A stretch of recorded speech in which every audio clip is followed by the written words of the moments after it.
wala haula wala quwata illa billah, amma ba'du. Alhamdulillah, ikhwati billah rahimani wa rahimakumullah. Insyaallah kita lanjutkan pembahasan kita tentang nawaqidul Islam, dan kita telah sampai pada pembahasan an-naqid as-sadis, yaitu pembatal yang ke-6, yaitu istihza. Di mana seorang muslim dia asalnya adalah orang yang punya kewajiban untuk mengagungkan Allah, agamanya, Rasulnya, kemudian nabinya, yaitu para ulamanya, dan kaum muslimin secara umum. Sehingga tidaklah melakukan istihza kecuali orang-orang kafir dan orang-orang munafik. Dan istihza itu bisa bentuknya istihza yang sharih, istihza yang terang-terangan. Itu dia terang-terangan dengan ucapannya atau dengan perbuatannya itu melakukan istihza. Nginjek-nginjek Quran kalau perbuatan umpamanya, atau dia meludahi Nabi atau mencaci maki, itu terang-terangan baik dengan ucapan maupun dengan perbuatan. Ada yang sifatnya dengan isyarat, sifatnya dengan isyarat. Dengan isyarat dia, isyarat mata, isyarat bibir, isyarat lidah, isyarat segala macam, yang kandungan isyaratnya itu adalah istihza. Ini adalah sekilas tentang istihza yang telah kita tadi sampaikan. Kita masuk pada sekarang an-naqid as-sabi. Ini pembatal yang ke-7. Silakan baca.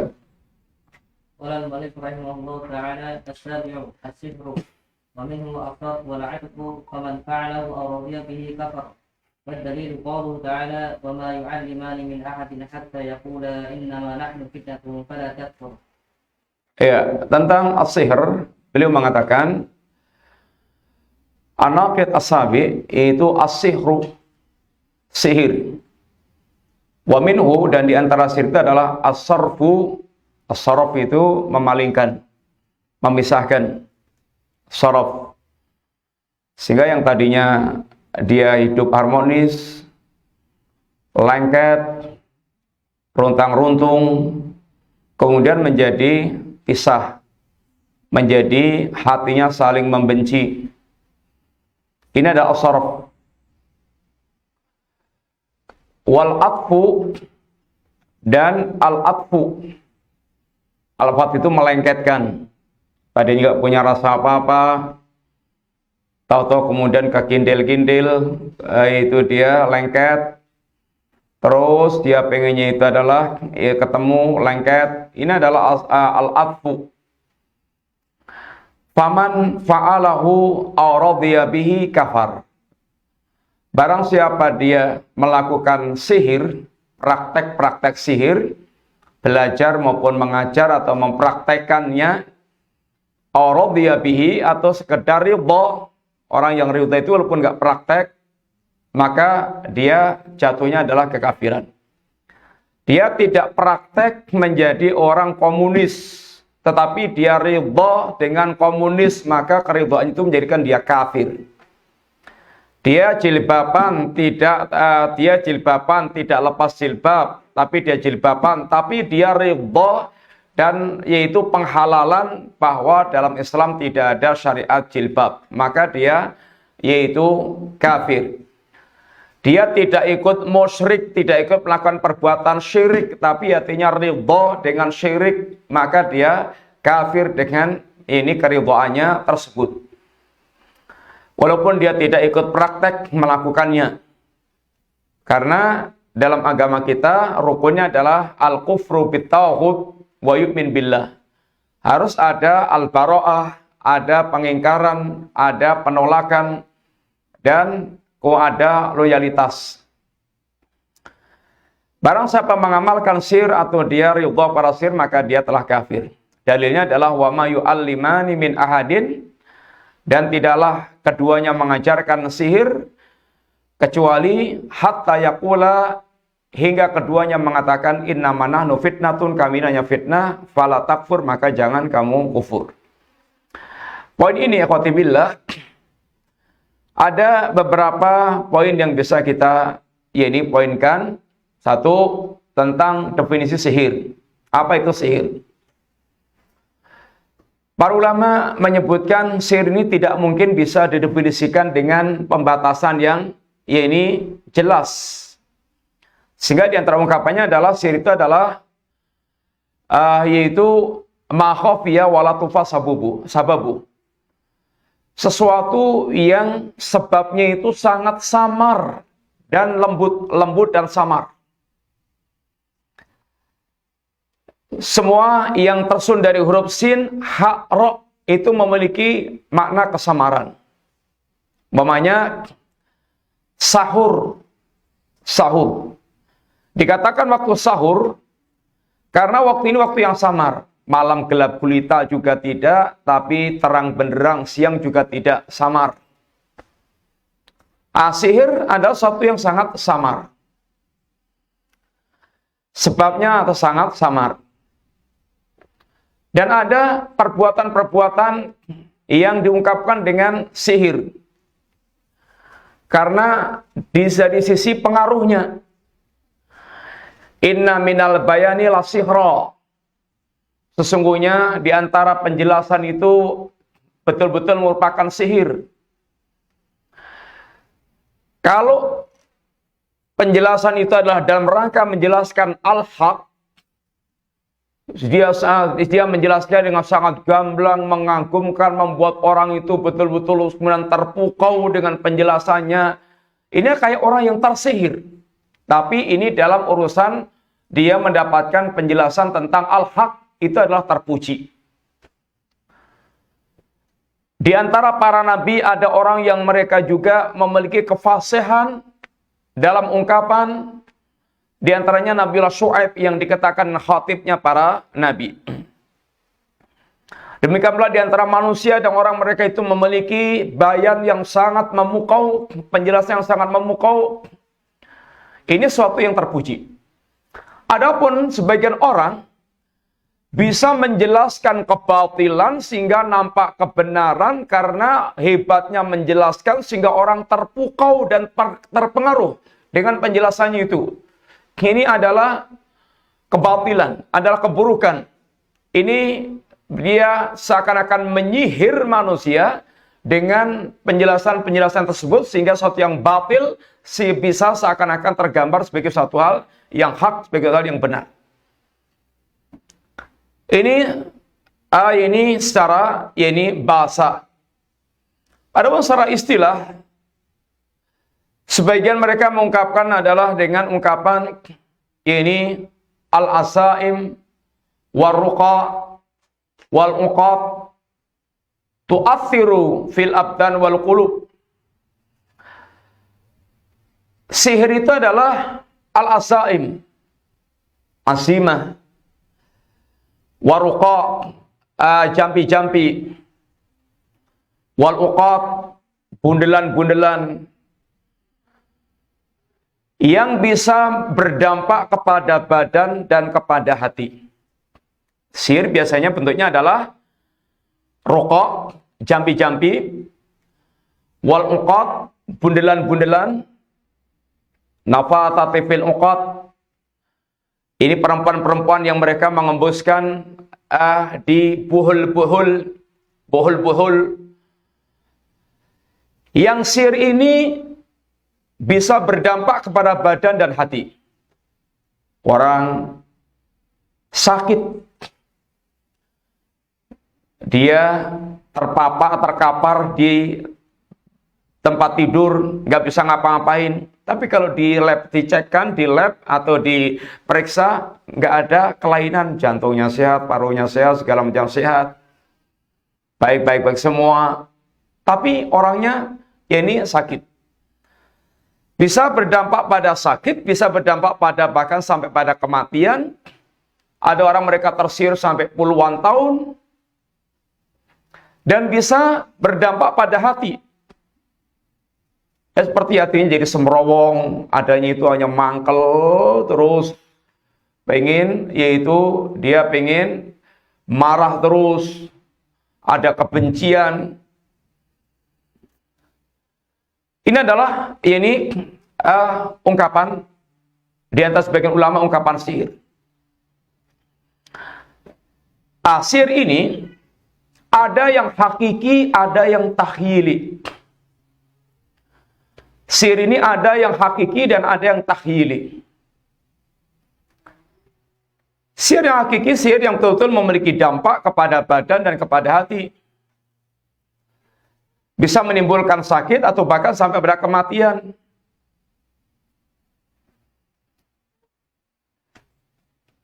Dan Nabi SAW dengan hikmah Allah SWT pernah tersihir oleh seorang dukun Yahudi yang kemudian diobati oleh malaikat dengan meruqyah Nabi dengan yaitu Muawwidhatain, Falak dan Anas, dan kemudian Allah sembuhkan, dan tersihirnya Nabi tidak berdampak, tidak berkaitan dengan agama sama sekali. Seperti orang terkena yakni penyakit. Dan semua dengan hikmah Allah Subhanahu wa taala. Tidak ada perbuatan Allah kecuali di dalamnya ada hikmah. Sehingga di antara hikmah di balik tersihir Nabi adalah kita diajarkan bagaimana cara mengobati sihir. Di antara pengobatan sihir dan benteng kita dari sihir adalah dengan senantiasa kita melakukan afkar, melakukan dzikir-dzikir kepada Allah, dan membentengi diantaranya dengan Muawwidhatain, dengan 2 surat yang isinya adalah permohonan perlindungan kepada Allah, Falak dan Anas. Dan juga menunjukkan Nabi adalah manusia biasa yang bisa terkena sesuatu yang mengenai manusia yang lainnya. Nabi adalah innama ana basyarun mislukum, saya adalah manusia biasa seperti kalian. Semua yang berkaitan dengan sifat manusiawi ada pada Rasulullah SAW. Hanya Nabi adalah yuha ilayya, aku diwahyukan oleh Allah kepadaku. Bedanya adalah Nabi adalah orang yang diberikan wahyu Allah dengan segala keistimewaan yang Allah berikan kepada Rasulullah SAW. Sehingga syahadat kita tentang Nabi telah kita sampaikan, yaitu abduhu wa rasuluh. Abduhu mengarahkan kita untuk tidak hulu kepada Nabi. Wa rasuluh mengarahkan kita untuk memiliki adab-adab ketika kita telah mengimani beliau sebagai Rasul utusan Allah Subhanahu wa taala. Sihir yang hakiki, sihir yang bisa menimbulkan yaitu madarat pada badan dan hati, tetapi sihir semuanya ada keterbatasan. Sihir tidak akan bisa seperti mukjizat. Sihir tidak akan bisa yaitu menghidupkan orang yang mati. Sihir tidak akan bisa membelah lautan. Maka Allah berikan mukjizat kepada Rasul, pada Nabi dan Rasul. Dan mukjizat ini biasanya sesuatu yang mengungguli, sesuatu yang paling unggul di zamannya. Di zaman Nabiullah Musa alaihissalam yang paling diagul-agulkan apa, ikhwan? Di zaman Musa yang paling diagul-agulkan apa? Sihir. Maka Allah berikan kepada Nabiullah Musa mukjizat, tongkat yang dilemparkan bisa berubah menjadi ular. Maka tukang sihir tahu persis ini bukan sihir. Mereka adalah profesor sihir, mereka pakar-pakar sihir. Sehingga mereka tahu persis apa yang terjadi pada Nabiullah Musa ini bukan sihir.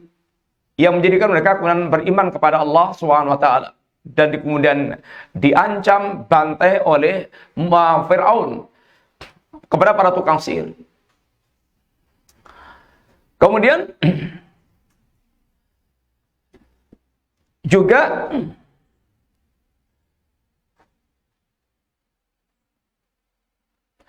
di zaman Nabiullah Isa contohnya adalah yang paling diagulkan apa ya kawan?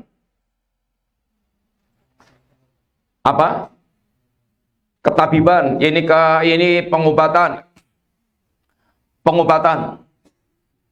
Allah berikan pada Nabiullah Isa mukjizat yang tidak pernah bisa dilakukan oleh dokter manapun pada zaman itu.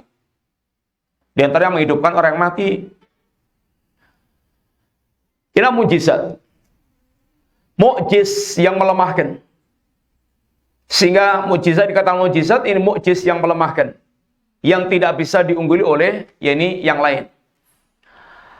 Di zaman Rasulullah SAW yang paling hebat apa, ikhwan? Syair adalah syair. Di zaman Nabiullah Isa yang paling hebat adalah syair. Di zaman Nabi Musa, di zaman Rasulullah yang paling hebat adalah syair. Sehingga Allah diantaranya berikan kepada Rasulullah SAW ini Al-Quran yang merupakan kalamullah yang mengungguli syair yang paling hebat di zamannya, sehingga mereka terkagum-kagum dengan ini Al-Quran yang Allah turunkan kepada Rasulullah SAW.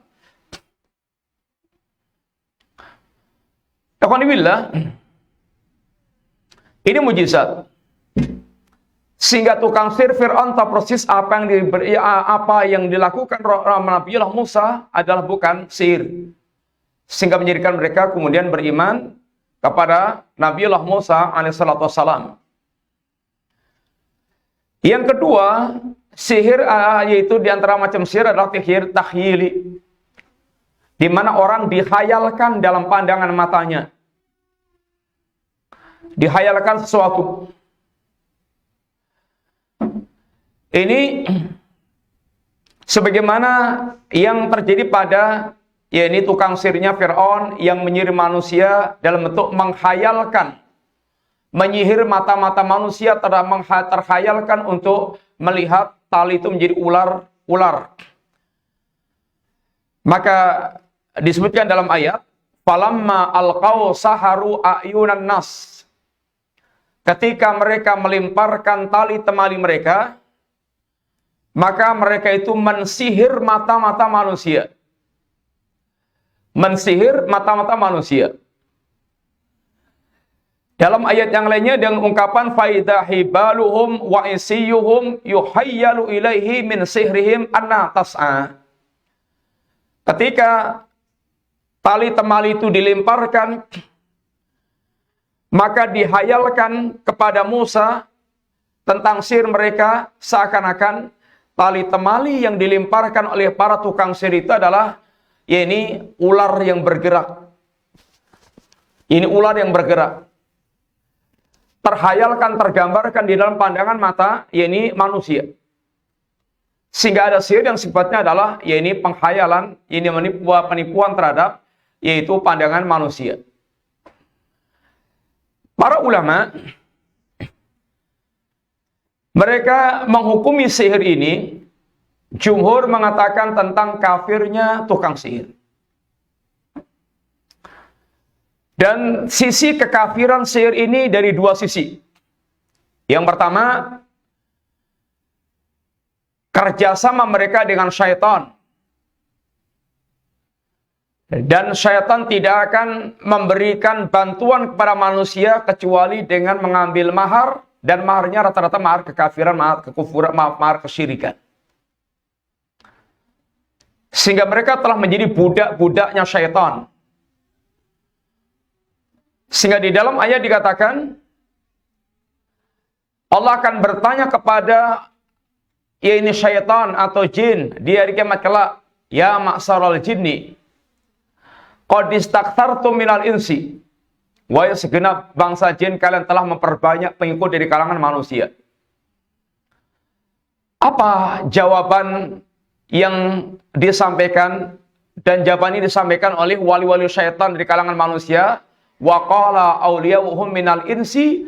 Dan menjawab pertanyaan Allah ini manusia, wali-wali syaitan dari kalangan manusia. Rabbana stamta'a ba'duna ba'dan. Ya Allah, di antara kami, Rabbana stamta'a ba'duna bi ba'din, ya Allah, di antara kami telah saling mengambil manfaat. Apa manfaat yang didapatkan jin dari manusia dan manusia dari jin?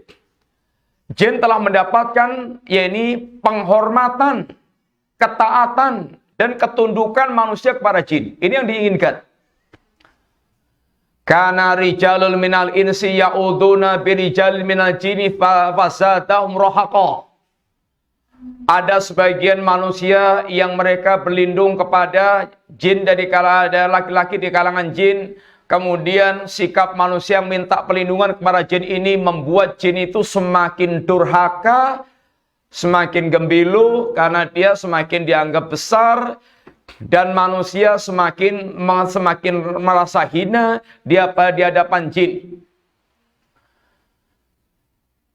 Jinnya mendapatkan bagian penghambaan manusia atau ketaatan manusia. Ini adalah mahar yang diambil jin dari manusia. Sedangkan manusia dengan memberikan mahar kepada jin tersebut, maka dia mendapatkan bantuan syaitan sehingga bisa melakukan ahwal syaitaniyah. Yang oleh para syaitan kemudian diantaranya dihias-hiasi dengan ungkapan karamah. Ahwal syaitaniyah yang merupakan sihir itu kemudian dikenalkan dengan istilah karamah. Ikhwanibillah, mesti kita harus bisa membedakan antara mukjizat dengan karomah atau antara mukjizat dengan sihir atau antara karomah dengan sihir. Karomah itu sesuatu yang Allah berikan kepada para wali-wali Allah. Terkadang Allah berikan karomah, terkadang tidak Allah berikan karomah, karena sungguhnya hakikat karomah yang paling utama adalah istiqamah. Maka kata Ibnu Qayyim, jangan kamu cari karomah, tapi carilah istiqamah. Karena yang diperintahkan Allah adalah istiqamah. Tetapi Allah memberikan karomah kepada orang Allah kehendaki. Sehingga bukan ciri wali Allah dia punya karomah. Tetapi terkadang Allah memberikan karomah kepada para wali-wali Allah. Seperti diantaranya Allah berikan kepada sahabat Umar. Tentang karomah bisa seperti karomahnya Ashabul Kahfi. Ini pemuda yang mereka yaitu tidur di gua sampai 900 berapa ya kawan? Berapa tahun? 309 tahun. Kemudian mulainya karomah yang Allah berikan kepada Maryam, yang setiap kali tersedia buah-buahan di mihrabnya Maryam atau di tempatnya Maryam. Kemudian karomah yang Allah berikan diantaranya kepada sahabat Umar. Umar di Madinah. Dan kemudian Umar dari mimbar Madinah mengatakan, Ya Sariyata al-Jabal, Ya Sariyata al-Jabal. Ini ketika panglima, yaitu Sariyah yang memimpin peperangan, dia hampir terdesak oleh musuh, maka Umar dengan lantang mengatakan demikian dan didengar oleh Sariyah. Didengar oleh Sariyah. Wahai Sariyah, mepet gunung. Yang kemudian itu didengar jelas oleh Sariyah, dan kemudian dengan itu dia mendapatkan kemenangan. Ini di antara karomah Umar.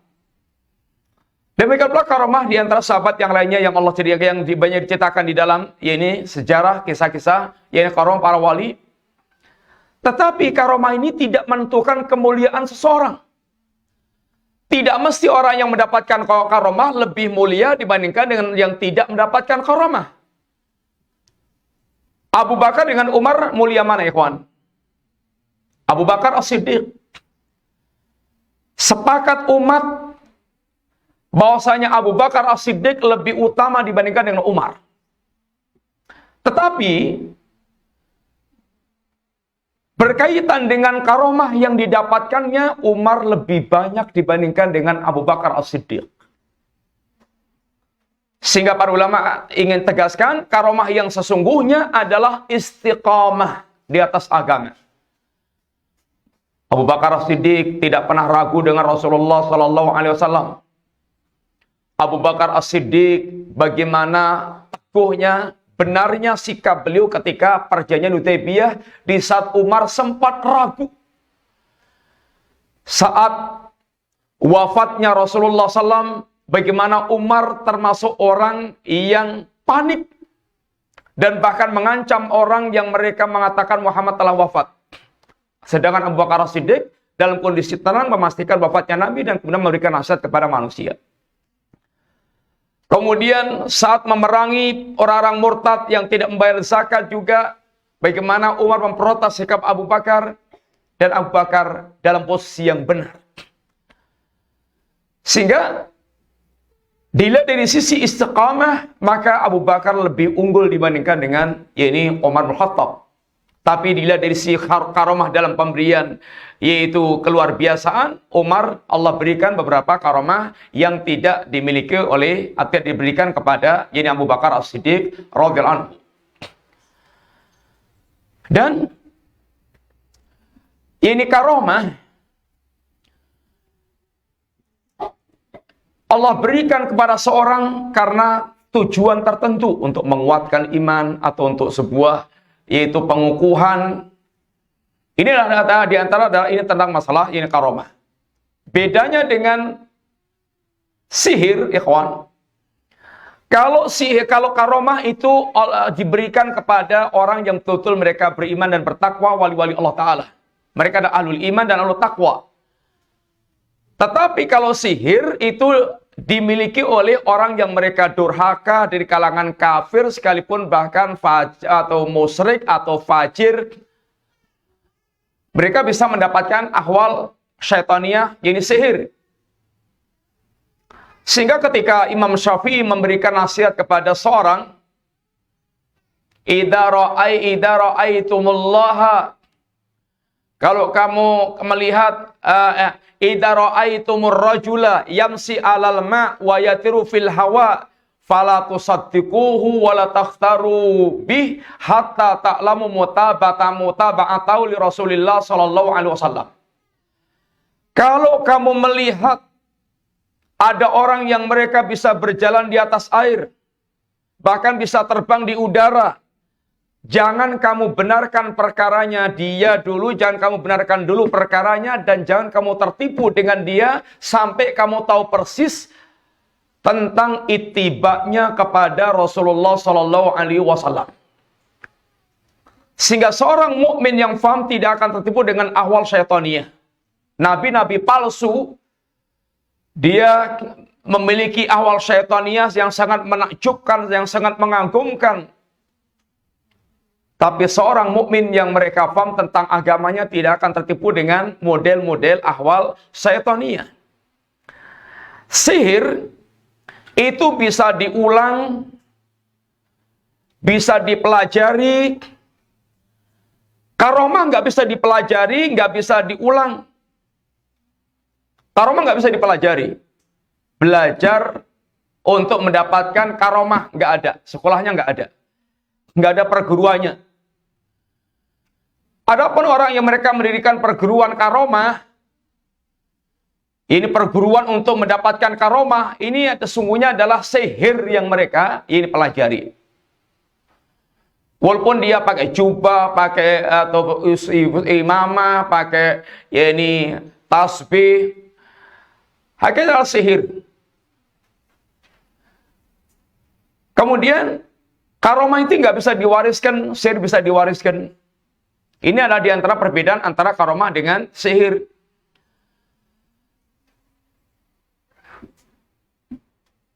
Sehingga jangan sampai seorang muslim dia tertipu dengan ini perkara yaitu sihir.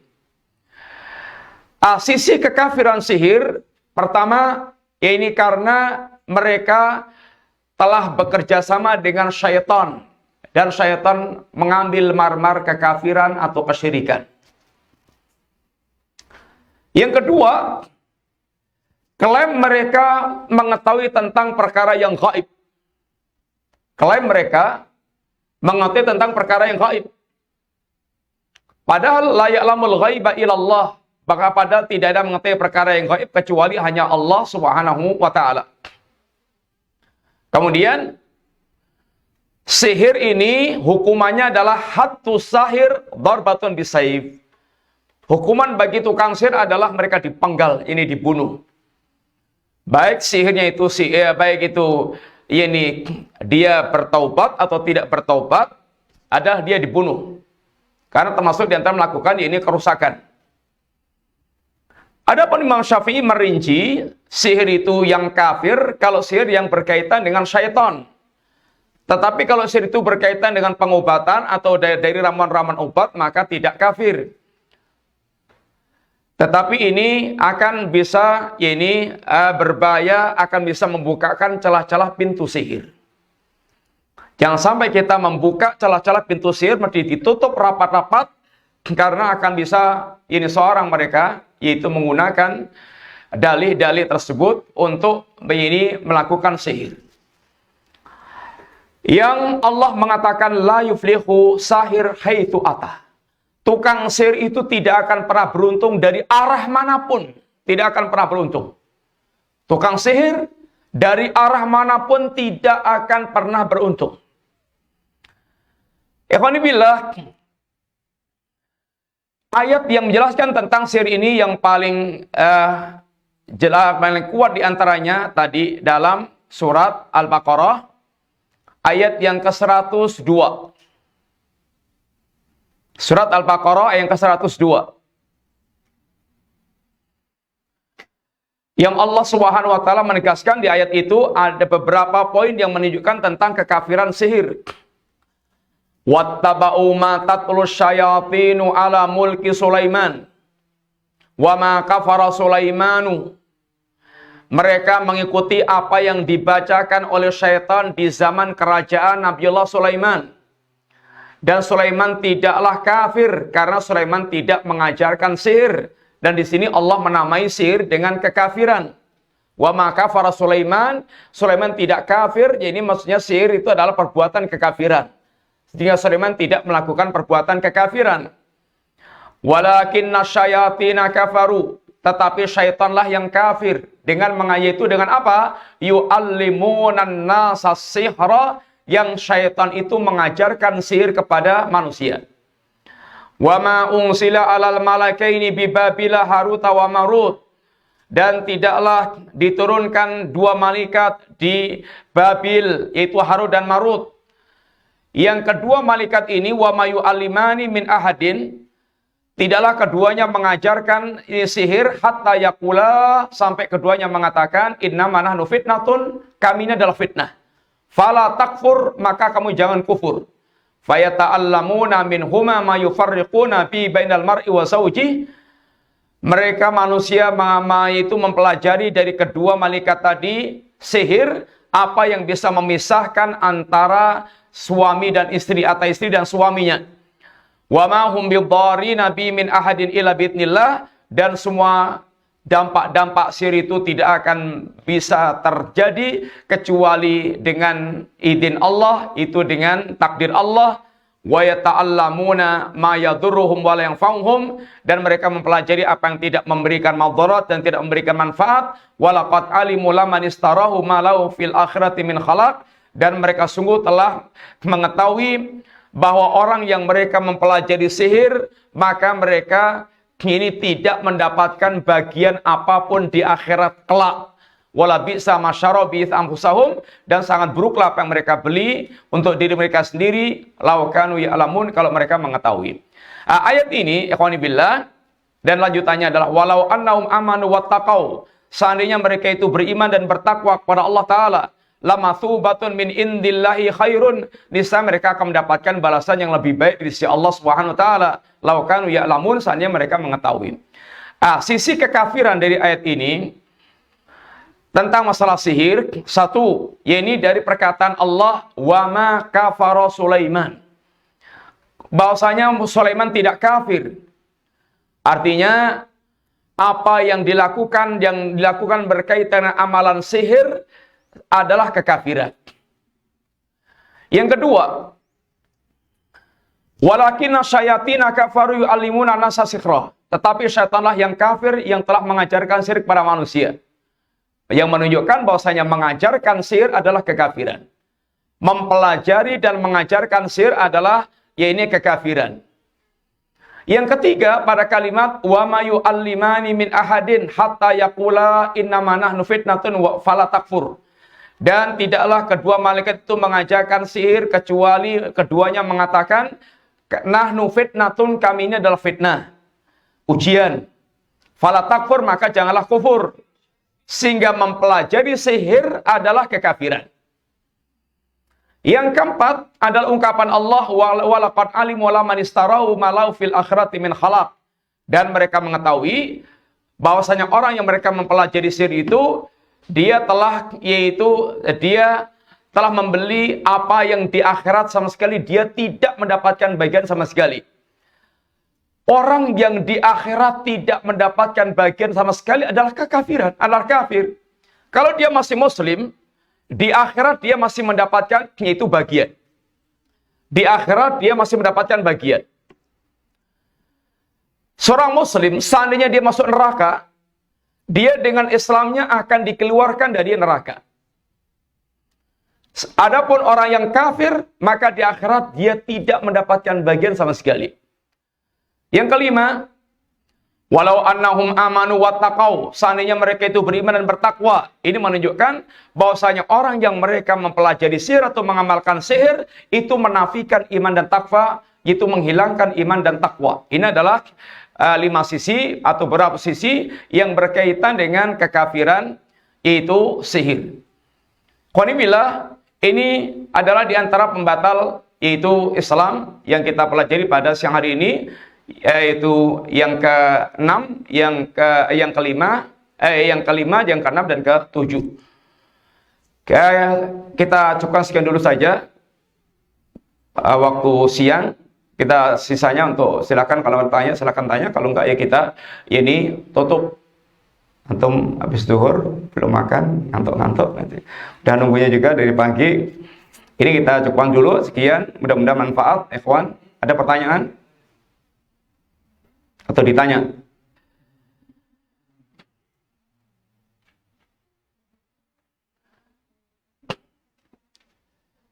Andi, Mas Andi, mana Mas Andi? Sebutkan sisi kekafiran sihir.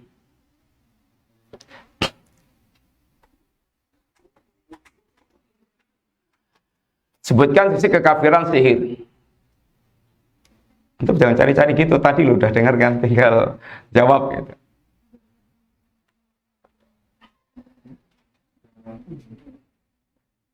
Mendapatkan, kalau dari jinnya mendapatkan di gimana? Ya terus apa? Gimana? Tak gitu. Jadi dari sisi jinnya, Afif, mana Afif? karena hubungan dengan jin. Hubungan dengan jin gimana? Biasanya jin itu meminta mahar berupa kesyirikan. Pertama, yang kedua, sisi kekafirannya yang pertama, karena adanya kerjasama dengan syaitan. Yang biasanya bentuk kerjasamanya adalah dia memiliki ikatan-ikatan yang menjadikan dia kufur atau kekafiran atau kesyirikan. Yang kedua, klaim mereka mengetahui perkara yang gaib, sedangkan la ya'lamul ghaiba illallah. Masur, mana Masur? Apa di antara perbedaan atau sebutkan perbedaan antara karomah dengan sihir? Karomah ya yang diberikan kepada orang wali-wali Allah. Yeah. Yang kedua, karomah tidak bisa dipelajari atau diturunkan dan hanya sekali. Ya, nggak mesti sekali, bisa berkali-kali juga. Nggak bisa direview, maksudnya itu. Jadi karomah tidak menentukan seorang itu mulia, seorang tidak ditentukan oleh karomah. Enggak, karomah menunjukkan tentang kemuliaan orang tersebut, tetapi orang yang mendapatkan karomah tidak mesti lebih mulia dibandingkan dengan yang tidak mendapatkan karomah. Orang yang Allah berikan karomah mesti orang yang mulia, tetapi orang yang mendapatkan karomah tidak mesti lebih mulia dibandingkan dengan orang tidak mendapatkan karomah. Terus apa lagi? Sebenarnya adalah keistiqomahannya dalam agama. Hakikat karomah yang paling tinggi adalah istiqamah di dalam agama. Adapun sihir diberikan kepada orang-orang yang berdagang. Ya, sihir adalah hanya terjadi pada wali-wali syaitan, intinya gitu. Terus Tukang sihir dari manapun tidak akan beruntung. Wakhrudin, ya,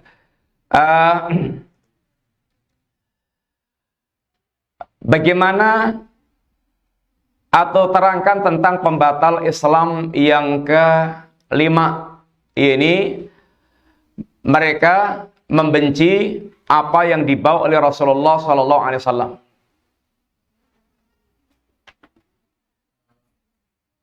Mereka membenci apa yang dibawa Rasulullah SAW, seperti dia Sisi kekafirannya bagaimana? Atau terangkan tentang pembatal yang kelima ini, yaitu membenci apa yang dibawa oleh Nabi Sallallahu Alaihi Wasallam. dia zahirnya mengaku sebagai Islam, tapi Dohirnya. tapi dalam hatinya tidak mengakui bahwasanya Islam itu sebaik-baik agama. Terus gimana orang bisa nangkep penjelasan antum? Supaya orang tergambar bahwasanya kebencian ini menjadikan dia batal keislamannya.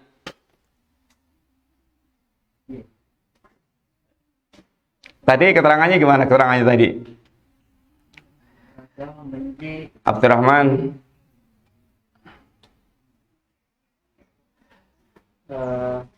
Batal yang kelima itu tidak senang dengan atau membenci ajaran-ajaran yang dibawa oleh Rasulullah. Gimana? Uraiannya bagaimana uraiannya itu? Anda atau antum pertama harus ini bicara dari dasar dulu. Bahasanya dasar keimanan itu menuntut kita untuk mencintai, yaitu Allah, Rasulnya, agamanya. Itu adalah tuntutan iman. Karena iman itu identik dengan mahabbah, identik dengan cinta. Walladzina amanu asaddu hubban lillah. Sehingga tidaklah membenci ini semuanya, membenci Allah, membenci Rasulnya, membenci ajaran Islam, kecuali kalau enggak kafir, ya munafik. Dan kebenciannya itu bisa membatalkan yakni keislaman, karena iman itu menuntut dia cinta. Tidaklah benci kecuali orang kafir dan munafik. Dan perbuatan kebencian itulah yang bisa membatalkan yakni keislaman mereka atau amal-amal mereka. Dzalika bi annahum karihu ma anzalallah fa ahbata'na lahum. Kemudian berikutnya al-musta'id bi amrillah. Antum. Ya. Sebutkan bentuk-bentuk istihza, atau ada berapa macam bentuk istihza, atau apa itu istihza dan ada berapa bentuk.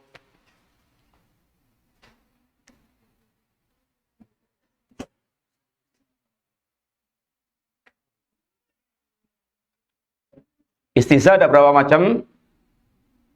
Apa itu istihza dan ada berapa macam? Istihza, apa itu istihza?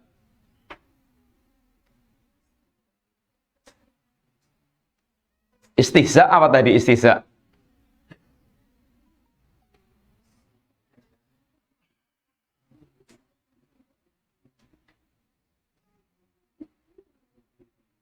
Abdullah. Ya Abdullah, Anda Abdullah.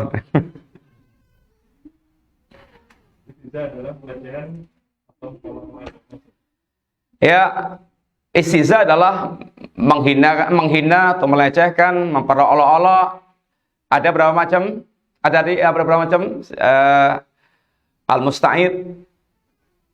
Apa?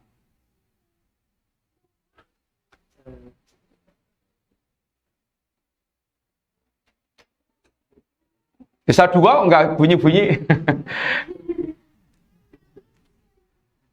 Yang pertama, apa Vicky? Sisa ada dua, apa tadi?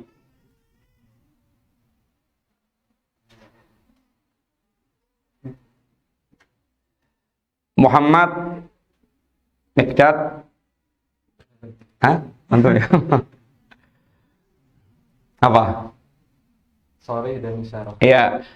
Ada istilah yang sharih dan ada istilah isyarat. Apa sharih maksudnya? Sore tidak yang dilakukan secara terang-terangan. Iya, terang-terangan. Nabi Al-Quran dan sebagainya. Kemudian isyarat dengan isyarat mata atau Iya. Isyarat itu dengan isyarat baik itu dengan isyarat-isyarat yang menunjukkan tentang istihza atau penghinaan dia. Ini kawan yang kita sampaikan, mudah-mudahan manfaat. Insyaallah kita lanjutkan pembahasan yang akan datang bismillah.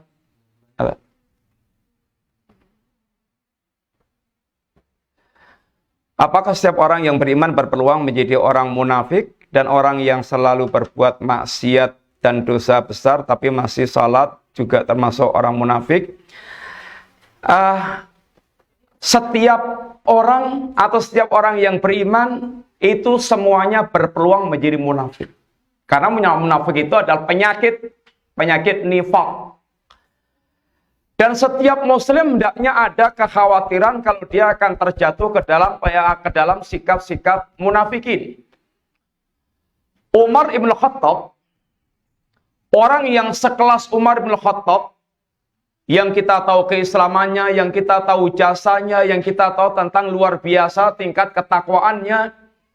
Umar pernah datang kepada sahabat Hudzaifah yang digelari dengan sahibu siri Rasulullah SAW, yaitu pemegang rahasia Nabi, mengatakan, ya Hudzaifah, anshudukallah, hal sammani minal munafikin, hal sammani Rasulullah SAW minal munafikin. Ya Hudzaifah, apakah aku pernah disebut-sebut Nabi termasuk di antara orang-orang munafik? Ada kekhawatiran dan itulah sifatul mukminin. Sifat orang-orang mukmin itu bersama dengan amalnya yang banyak, yang maksimal, yang berkualitas, tapi dia bersama itu ada kekhawatiran seandainya amalnya tidak diterima, termasuk kekhawatiran kalau dia termasuk di antara orang munafik, termasuk khawatir kalau dia bisa terjerumus dalam kemusyrikan. Ini adalah kekhawatiran seperti ini, adalah sifatul mukminin.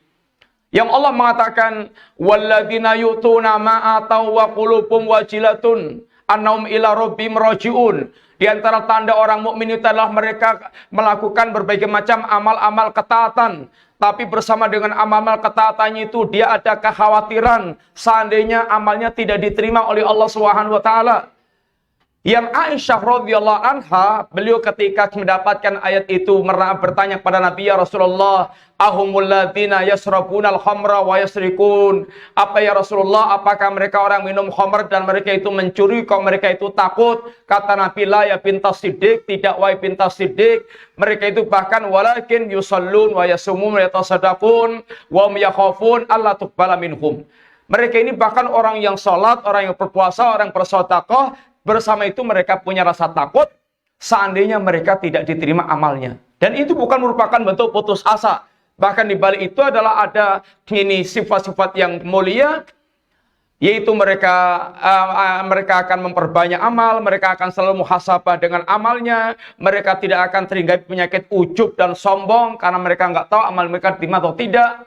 Ini adalah orang yang orang mukmin. Sehingga dikatakan oleh Al-Hasan Al-Basri, beliau mengatakan, innal mu'mina jama'a baina ihsanil amal wa syafaqah. Yang namanya orang mukmin itu dia mengumpulkan antara kebaikan amal dan syafaqah, rasa berat, ini rasa takut. Orang mukmin itu dia mengumpulkan antara kebaikan amal, kalau dia beramal, amalnya banyak, berkualitas, baik, dia senantiasa mempersiapkan betul, tapi ketika sudah beramal, dia ada rasa kekhawatiran dengan amalnya itu. Innal munafik, dan orang munafik itu jama'a baina isaatil amal wal amni. Adapun orang munafik dia mengumpulkan antara buruknya amal, amalnya buruk, kacau balau, ini mamburadul, tetapi dia merasa aman seakan-akan dia berhak menempati Jannatul Firdaus. Kalau para sahabat itu mereka di antara mereka ungkapan Umar, seandainya nanti ada sebuah pengumuman semua manusia masuk surga kecuali satu orang, maka kata Umar, saya khawatir yang satu itu adalah saya. Lalu ada orang yang terkenal murakbal, Islamnya murakbal, pemikirannya rusak, kemudian amaliyahnya rusak, tapi dia ucapannya diantaranya, kalau surga ini yang menempati bukan seperti kita-kita ini siapa lagi? Oh, Masya Allah, ini adalah terlalu pede dengan ucapannya tersebut. Sehingga setiap kita berpeluang untuk terkena nifak, karena nifak itu penyakit. Sebagaimana orang sehat berpeluang untuk dia ini terserang penyakit, sehingga perlu adanya penjagaan dan terus ya ini dia membentengi supaya tidak terkena penyakit tersebut. Apakah orang yang selalu berbuat maksiat dan dia dosa besar tapi dia masih salat juga termasuk orang munafik? Ya, dia punya tanda-tanda kemunafikan. Dia punya tanda-tanda kemunafikan. Soal hatinya terserah kepada Allah SWT. Karena dia ya ini senantiasa tenggelam dalam perbuatan kemaksiatan, dikhawatirkan dia su'ul khatimah dan belum sempat bertaubat kepada Allah SWT, atau bahkan dikatakan al-ma'asi baridul kufri, dikatakan pula maksiat itu adalah posnya kekafiran. Sehingga maksiat itu akan bisa mengantarkan kepada ya ini kekafiran. Wallahu taala a'lam bishawab. Demikian ikhwan. Ada lagi? Pertanyaan tentang film, Pak. Kalau seandainya ada seseorang yang suka dengan film Harry Potter, kayak membuat seorang itu terburu-buru dalam Iya, suka itu dia ridho atau bagaimana? Ridho dengan sihirnya, permainan sihirnya. Selayaknya seorang mukmin itu dengan imannya itu ada kebencian kepada kekafiran, kefasikan, kemudian kemaksiatan, yang Allah katakan walakinallaha habbaba ilaikumul iman wa zayyanahu fi qulubikum wa qarraha ilaikumul kufra wal fusuqa wal isyan. Allah yang telah menjadikan iman itu ya ini kecintaan bagi kalian dan hiasan bagi hati kalian, sehingga hati kalian akan suka dengan hal yang sifatnya iman, maka Anda senantiasa terhiasi merasa indah dengan semua yang berkaitan dengan iman. Sebaliknya, hati Anda yang tercetak dengan iman ini akan benci wa qarraha ilaikumul kufra, benci dengan kekafiran, kefasikan dan kemaksiatan. Sehingga cetakan iman itu kalau sudah ngeresep dalam hati, mesti akan ada kebencian kepada kekafiran, kebencian kepada kefasikan, kebencian kepada kemaksiatan. Itu cetakan iman. Semakin imannya melemah, semakin kebenciannya berkurang. Sehingga semakin mendekat kepada kini kesukaan kepada hal tersebut. Semakin imannya kuat, semakin kebenciannya kuat. Demikian, wallahu a'lam. Bagaimana dengan orang yang mengobati dengan ayat Al-Quran, Ustaz? Mereka hanya membacakan Al-Quran dan yang bisu bisa sembuh, atau yang lumpuh langsung bisa berjalan secara langsung. Apakah itu sihir, Ustaz? Adapun pengobatan dengan Quran, kalau itu maksudnya adalah ruqyah yang syar'iyah, ruqyah yang syar'i, dia menggunakan cara-cara ruqyah yang syar'i dan hatinya bergantung total kepada Allah Subhanahu wa taala, maka ruqyah syariah merupakan bagian pada pengobatan. Tetapi dengan syarat ruqyah syariah itu satu, bacaannya bacaan bahasa Arab, doa-doa dari Quran maupun dari sunnah. Yang kedua, tidak boleh bergantung dengan ruqyahnya tersebut. Hatinya itu bergantung total hanya kepada Allah Subhanahu wa taala. Ini adalah ruqyah yang syariah, tidak ada unsur kesyirikannya. Adapun kesembuhan semuanya dari Allah SWT, tidak ada yang bisa memastikan sembuh. Yang bisu langsung sembuh, yang lumpuh langsung sembuh. Maka tidak ada yang memastikan kesembuhannya. Kesembuhan diserahkan kepada Allah, tapi ruqyah syariah merupakan bagian daripada pengobatan yang diajarkan Rasulullah SAW. Wallahu a'lam bishawab. Ya. Saya pernah melihat beberapa habib yang katanya bisa melihat Rasulullah, Ustaz. Pertanyaannya, apakah benar ada orang yang diberi karomah dengan bisa melihat Rasulullah dalam keadaan sadar? Kalau mimpi ketemu Rasulullah itu bisa terjadi, tetapi orang yang mimpi ketemu Nabi ini mesti harus diperjelas Nabi yang dilihat dalam mimpi itu seperti apa. Sebab Nabi tidak bisa diserupai oleh syaitan, tetapi syaitan bisa menipu manusia saya Rasulullah SAW. Sehingga harus paham tentang syama'il Muhammadiyah, tentang ciri-ciri fisiknya Rasulullah SAW. yang diterangkan tentang Nabi dari ujung rambut sampai ujung jempol itu diterangkan tentang ya ini fisik-fisiknya, tentang fisiknya Nabi, bagaimana rambutnya, bagaimana kepalanya, bagaimana kepalanya kotak atau bunder atau lonjong, kemudian bagaimana jenggotnya, bagaimana pundaknya, bagaimana perutnya, bagaimana ini kakinya, postur tubuhnya, diterangkan tentang sifat-sifat Nabi. Silahkan baca dalam Syama'il Muhammadiyah. Ini Imam Tirmidzi diantaranya akan ini dijelaskan tentang Syama'il Muhammadiyah. Kemudian orang yang ketemu Nabi ini adalah tinggal dia jujur atau tidak. Yang kedua, apa yang disampaikan Nabi tidak mungkin bertentangan dengan Quran dan Sunnah. Kalau sampai Nabi mengajarkan dalam mimpinya sesuatu yang bertentangan dengan Quran dan Sunnah, ini pasti palsu. Ini pasti syaitan yang mereka mengatakan dirinya adalah Rasulullah. Dan para sufi rata-rata mereka adalah mengeklaim bertemu Nabi baik dalam mimpi atau dalam ini sadar ketemu Nabi lalu mendapatkan ajaran-ajaran dari Nabi Sallallahu Alaihi Wasallam. Ada lagi yang lebih keterlaluan lagi, Nabi sampai ibaratnya itu keluar dari kuburnya, keroyo-royo, kemudian mencium dia, yaitu menghormati dia, sehingga Nabi malah kayak jadi orang yang lebih rendah daripada dirinya. Ini semuanya bisa merupakan cerita palsu dan kedustaan yang dilakukan oleh orang-orang yang mereka berdusta dengan mimpi atau dengan ungkapan mereka. Wallahu ta'ala ini alam bisawab. Cukup, mudah-mudahan manfaat ya. Di saat apa seseorang itu boleh berbohong? Bohong itu dibolehkan diantaranya satu ketika mengislah manusia, boleh berbohong. Yang kedua dalam rangka mengislah suami istri. Yang ketiga ketika peperangan, al-habu hit'atun. Peperangan adalah ini kebohongan. Dan para ulama pun menjelaskan bohong yang dimaksudkan bukan bohong yang sharih, bohong yang betulan, tapi istilahnya bohong yang sifatnya adalah tauriyah. Tauriyah itu orang memiliki terjemahan lain dia dengan apa yang diungkapkan. Contohnya Nabi bertauriyah ketika Nabi ketemu orang di perjalanan dan orang itu asing dan butuh kerahasiaan. Ditanya dari mana? Nabi dikatakan alma, dari alma. Bayangan orang yang bertanya tadi, oh orang ini dari Bani Alma, kebetulan ada namanya Bani Alma. Tapi Nabi maksudkan Alma adalah dari air, kejadiannya dari air. Ini kalimat yang namanya tauriyah.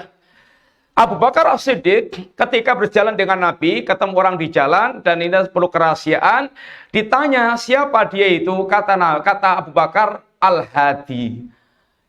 Terjemahan orang yang tanya Al-Hadi itu penunjuk jalan, penuntun jalan. Tapi maksudnya Abu Bakar Al-Hadi yang menunjuki, ini hidayah, yang memberikan hidayah, menunjuki jalan yang benar. Ini namanya tauriyah. Dustanya itu dusta yang tidak sharih, tidak dusta terang-terangan.